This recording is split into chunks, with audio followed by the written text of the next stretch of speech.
Good morning, evening, afternoon. Steve and I are here to welcome you to another video. Once again, we're covering more Genshin Impact content, and today we're going to be going over the new weapons and how I feel about them. Now, we are going to be tackling 4 weapons.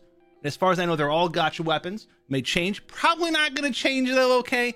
And 3 of them are very similar. One of them is going to be a 5-star weapon. The other 3 that are similar are going to be 4-star weapons. And these weapons are going to be very unique to Genshin Impact. It's going to be reminiscent of the Raiden Shogun's E-Passive, where you're going to be getting elemental bonus damage based on your own and everyone else's elemental energy gauge. And it's not how much energy you have active, it's how much you are maximum. So let's get into this stuff first and foremost for you guys. Let's talk about these 3 weapons. And these 3 weapons obviously were shown during the live stream here. We're going to have a 4-star bow, a 4-star claymore, and a 4-star polearm here. Now the bow stats here at maximum level 90. And tentatively here, the bow is going to have 565 attack, 27.6% attack as its primary stat there. Now the weapon here that is also pretty interesting is going to be the claymore, due to the fact that it has very low base attack, 510 base attack, but 41.3% attack.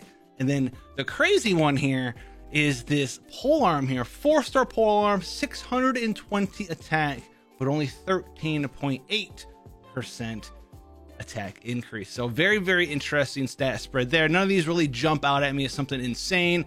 The bow's pretty decent there, nice base attack, okay percentage attack. And then you have the opposite of that one, which is going to be the good old claymore here, which is going to have very low base attack, but 41% attack increase. And then obviously the wave fin here, I do believe it's called, is going to be the polearm, 620 attack. That's very high for a 4-star polearm, but only 13% attack increase. So you're going to really want some percent attack increase in your substats and your sands, things of that nature, to really boost this one up here. But here's where it really kicks in. All 3 of these weapons right now have this same passive here, and we'll read it for you guys. So for every point of the entire party's combined elemental maximum energy, your elemental burst damage of this character equipped with this weapon is increased by 0.12% at refinement rank 1.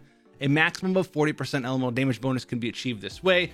At refinement rank 5, it's going to be 0.24% based per energy, and then 80% maximum elemental damage bonus here achieved this way. Now here's the thing about this is, well, this is nearly impossible to hit. So even if you had 3 characters with 80 cost elemental bursts and a character with a 90 cost elemental burst, you're still a little bit shy of hitting that 40% at refinement rank 1 or 80% at refinement rank 5 elemental damage bonus there. So that's going to be very hard to do. However, in some certain cases out there, I could see, something like a Xiangling in a party where you have a bunch of people who have 80 cost elemental burst energy gauge. Maybe you're running that Xiangling party where you have Raiden Shogun, you have Xingqiu, you have Xiangling, and then someone else in there, probably Bennett, and you're gonna have what, 80, 60, 90, and you're gonna have like 60% elemental damage bonus on that Xiangling. This could be a very good weapon for her. I think that one is the one that could be very, very tentatively a very powerful weapon, especially with that very high base attack as well. A lot of cool stuff you could do with this weapon here. Now the other 2, I haven't really thought about anything that would be super insane, but this is going to be, the polearm really stands out to me. Very high base attack. I know that attack percent sucks, but Xiangling kind of already has a party based around wanting to have her have huge elemental bonus damage, and a lot of those party members in that party with her have very high cost elemental bursts. That's going to go right into this weapon for you there as well. Now, is this saying that you should go out there and try to pull 6 of this weapon or 5 of this weapon so you get refinement rank 5 of it? We all know how pulling on weapon banners can go, and this is probably going to be attached to a weapon banner. Maybe it's going to be, free, but it's probably going to be attached to a weapon banner at some point, and well, that's just not going to be very cool there, pulling for a refinement rank 5 4-star weapon nowadays. Not really what most people are up to. Now, the other weapon here is going to be the 5-star weapon. Now, this weapon has been turning quite a few heads out there, and it's going to be a 5-star bow, level 90 stats, 608 base attack, so relatively low for a bow, but it also has 33 crit rate, which is quite a lot. There's not a whole bunch of bows out there that can boast for big crit rate, especially as a 4-star bow. There's only one. In a 5-star bow, this is the only one outside of Skyward Harp, and Skyward Harp is going to be the one that you're going to have to compare this bow to. Skyward Harp has 674 attack, which is way higher base attack. It has 22 crit rate and 20 crit damage at refinement rank 1, so crit chance plus crit damage versus 33 crit chance. That's what you really have to think about there when looking at this bow for the first time here. Now, the other thing about this bow, the new one, is that it has a very powerful ability. So when you use an elemental skill, elemental burst, normal attack, or a charge attack, when they hit an opponent, you get 1 stack of this buff. you can get 4 of these stacks from each of these different activities. So normal attack, charge attack, elemental skill, elemental burst. When you land one of those things for 12 seconds, you'll gain a stack. And for 1, 2, 3, and 4 of these stacks, you'll get a 10, 20, 30, or 48% attack increase, which is huge. Now you have to do normal, charged, elemental skill, and elemental burst and land all of those. But this is a very fantastic weapon here.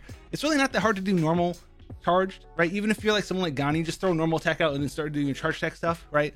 Elemental skill, 3 elemental burst, normal attack 1 time, and then charge attack, charge attack, charge attack, charge attack, normal attack, charge attack. That's not gonna be that hard to do there. So this is gonna be a very easy weapon, I do believe, for a lot of bow users out there to really maximize, especially like, you know, if Child's coming back. They already said that.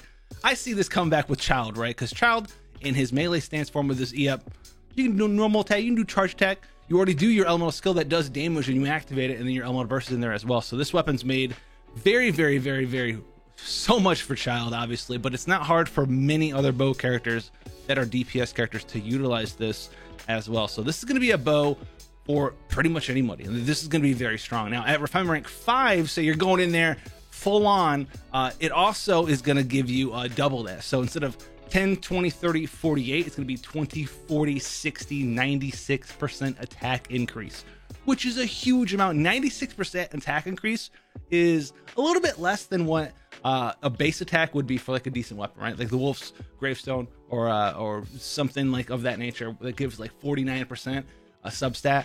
This is 96. That's very similar in amount of attack increase there. So look at this weapon. It's pretty powerful. 33 crit rate, 48% attack at refinement rank 1. That's awesome. And then on top of that, it also increases your elemental skill and elemental burst damage by 12% at R1, at R5, 24%. As far as what I think about each of these weapons individual, the new 4-star Claymore and the new 4-star bow. The 4-star bow in particular, I don't really see a whole lot of use for that. Maybe if you're like a super support Ganyu and you max that out and you get 80% elemental burst damage for your Ganyu, that could work out there as well. I could also see the Claymore possibly for like a Beidou squad where you get 80% elemental burst damage for your Beidou. That could be very good as well. Those are the 2 characters I see for those 2 weapons. Obviously Xingling for the good old new 4-star polearm could be powerful, and then pretty much that new 5-star bow, throw that thing on anybody, it's going to do a fantastic job for you there. Now, do you need to pull on any of these weapons? I mean, honestly, guys, like, it's still the Abyss. It's still just the Abyss for endgame. So if you're still clearing the Abyss, do you really need better weapons? Not really. If you have the Skyward Harp or other 5-star bows, do you need a new 5-star bow? Probably not. So, you know, don't really get baited into like getting the new fresh stuff just because it looks super cool on paper. We haven't done any math of this stuff yet. It looks very good, but it could be just a little bit better, a little bit worse for some characters, or just right on the same general scale. Isn't that right, Steven?